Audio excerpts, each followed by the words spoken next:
এখনকার যুগে ডিজিটাল যুগ, কেউ মিথ্যা কথা বলতে পারবে না। সবকিছু খুব পরিষ্কার, কয়টা শো বিক্রি হচ্ছে, কয়টা শো টিকিট নাই, এখন তো আপনারা দেখতেই পাচ্ছেন। আজকের, কালকের, পরশুদিন, তারপরের দিনও টিকিট নাই হয়ে যাচ্ছে। না, হিসাবটা তো প্রডিউসার বলবে, এটা বলা যাবে না। কিন্তু রেকর্ড সংখ্যকটা বলতেছি না। কিন্তু সাধারণত কী হয়, আমাদের সিনেমা রিলিজ হওয়ার পর অ্যাডভান্স টিকিট বুকিং হয়, কিন্তু সিনেমার টিকিট ছাড়ার সাথে সাথে 4 দিনের টিকিট যখন বুক হয়ে যায়, এটা বাংলাদেশে আগে কখনো হয়নি আসলে। প্রথমে ঈদ মোবারক আপনাকে, এবং প্রথমে একটু জানতে চাইবো যে তুফান ঝড় কেমন হচ্ছে, সেটা কেমন জানতে পারছেন? দুই বাংলায় চলছে তুফান, এবং আজকে ফার্স্ট ডে ফার্স্ট শো এই স্টার সিনেপ্লেক্সে, তাছাড়াও সারা দেশে সকালেই দেখেছি শাকিব খানের ফ্যানরা মধুমিতার সামনে মিছিলও করেছেন। শুনতে তো অবশ্যই পাচ্ছেন, সব কিছু মিলিয়ে একটু জানতে চাইবো। খুব ভালো। তুফান ঝড় তো আসলে কালকে থেকেই শুরু হয়েছে, মানে অফিসিয়াল ঝড়। কারণ কালকে টিকিট ছাড়ার সাথে সাথেই সিনেপ্লেক্সে সব টিকিট শেষ হয়ে গেছে। আপনারা জানেন, আজকে যারা সিনেমা দেখতে আসবে তারা হয়তো তুফানের টিকিট পাবেন। আপনারা কেউই এখন তুফানের টিকিট পাবেন না, কারণ প্রথমে ছিল 12টার শো, 12টার থেকে বাড়ায় এখন 21টা, 22টা, 23টা করছে, কিন্তু তারপর টিকিট নাই। তো এটা খুবই ভালো। সারা দেশ থেকেই ছবি সব জায়গায় হাউসফুল যাচ্ছে, তো খুব ভালো লাগতেছে। আর আমি সারাদিন বসে বসে রিয়াকশন দেখতেছিলাম, তো এখন আসলাম দেখি যে সব ঠিকঠাক আছে কিনা।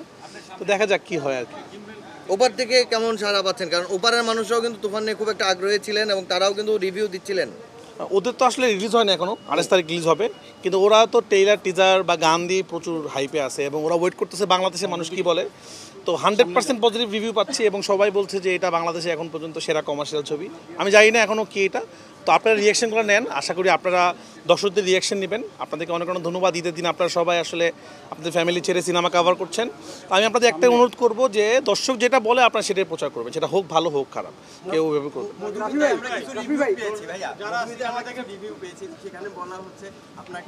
ওই তকমাই দেয়া হচ্ছে যে বাংলাদেশের আপনি সেরা ডিরেক্টর, মানে সেই তকমাটা আপনাকে দেয়া হচ্ছে।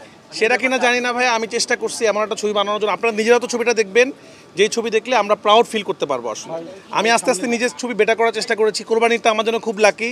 প্রতি কোরবানিতে আপনাদের সাথে আমার দেখা হয়, সুরঙ্গর সময় দেখা হয়েছে, পড়ানোর সময় দেখা হয়েছে। তা আমি আরও নিজেকে আরও বেটার করার চেষ্টা করেছি। বাট এই ছবিটা এটুকু বলতে পারবো, বাংলাদেশে এরকম ছবি হয় নাই। এইটা আসলে আপনারা যখন সিনেমা দেখবেন তখনই বুঝতে পারবেন, এবং দর্শক যখন রিয়াকশন নেবেন তখনই বুঝতে পারবেন যে আসলে আমরা কী করেছি। আনোয়ার ভাই, যারা সিনেমা দেখে বের হয়েছে তারা শুধু একটা কথাই বলছে যে আমরা তুফান 2 চাই। এই বিষয়ে আপনি কি বলবেন?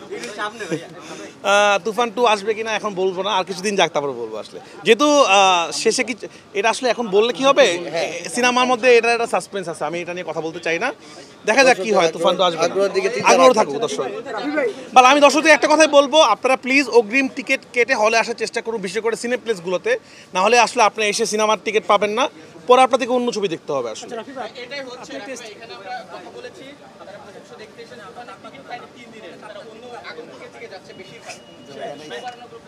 না, শো তো বাড়াইছে আসলে, কিন্তু এখন আমি জানি না এখন কি করব। এটা আসলে এটা খুব কষ্ট লাগে। একজন দর্শক বাসা থেকে রেডি হয়ে বেরিয়েছে তুফান দেখবে, কিন্তু এখানে এসে টিকিট পাচ্ছে না 3 দিনের। তখন সে চিন্তা করতেছে তাহলে কি করব।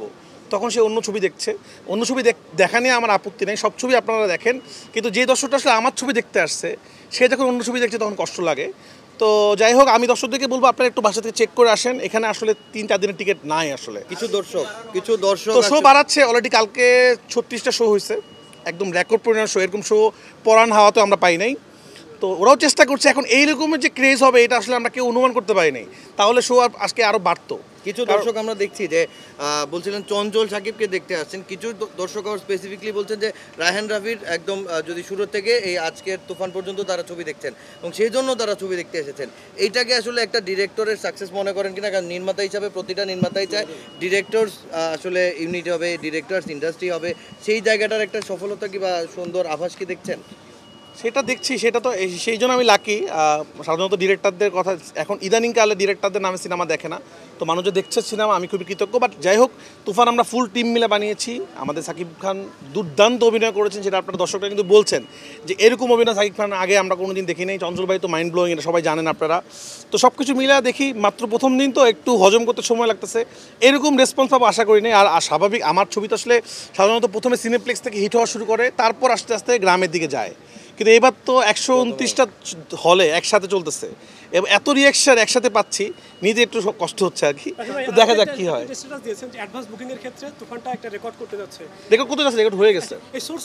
শেষ থেকে খুবই সহজ, আপনারাও পাবেন এটা। এটা অনলাইনে খুব বিষয়, আপনারা অনলাইনে ঢুকলেই পেয়ে যাবেন। আপনারা যখন সিনেপ্লেক্সের ওয়েবসাইট, এখনকার যুগে ডিজিটাল যুগ, কেউ মিথ্যা কথা বলতে পারবে না। সব কিছু খুব পরিষ্কার, কয়টা শো বিক্রি হচ্ছে, কয়টা শো টিকিট নাই, এখন তো আপনারা দেখতেই পাচ্ছেন। আজকের কালকের পরশু দিন তারপরের দিনও টিকিট নাই হয়ে যাচ্ছে। হিসাবটাকে একটু বলবেন নাকি বলবেন না, হিসাবটা তো প্রডিউসার বলবে, এটা বলা যাবে না। কিন্তু রেকর্ড সংখ্যকটা বলতেছি না। কিন্তু সাধারণত কী হয়, আমাদের সিনেমা রিলিজ হওয়ার পর অ্যাডভান্স টিকিট বুকিং হয়, কিন্তু সিনেমার টিকিট ছাড়ার সাথে সাথে 4 দিনের টিকিট যখন বুক হয়ে যায়, এটা বাংলাদেশে আগে কখনো হয়নি আসলে। সবাই হ্যাঁ, আমি একটু সিনেমাটা দেখি একটু। পাইরেসির বিষয়টা আসলে সব এই পাইরেসি ঠেকাতে আপনারা কি ধরনের পদক্ষেপ সব রকম পদক্ষেপ নিয়েছি। আপনারা জানেন গতবার সুরঙ্গ যারা পাইরেসি করেছিল তাদের 4 বছরের জেল হয়ে যেতে পারে, তারা কোর্টে আছে। তা আমি আশা করব আপনারা অনেকে হয়তো বুঝেন না বুঝে ভিডিও করে ছবি আপলোড করে দিচ্ছেন, ছেড়ে দিচ্ছেন, এটা কিন্তু মারাত্মক একটা অপরাধ। কোনো সিনেমারই আপনারা পাইরেসি করবেন না। বাংলা সিনেমার এই জয়যাত্রা শুরু হয়েছে, এটার সাথে থাকুন। এটা সবার জন্যই ভালো লাগে যে বাংলা সিনেমা এই যে একটা ক্রেজ, মানুষ কোরবানি দিয়ে দৌড় দিচ্ছে সিনেমা হলে, এটা আসলে সবার জন্যই ভালো। আমার মনে হয় আমার জন্য, আপনাদের জন্যও ভালো লাগে আসলে সিনেমা যখন চলে। তো সবাইকে ঈদ মোবারক, সবাইকে তুফান দেখার আমন্ত্রণ জানাই, এবং আপনারা প্লিজ অগ্রিম টিকিট করে হলে আসবেন, না হলে কিন্তু আপনারা টিকিট পাবেন না। থ্যাংক ইউ সবাই, ঈদ মোবারক সবাইকে। মিশন 90 সংবাদের পিছনে নয়, ভিতরে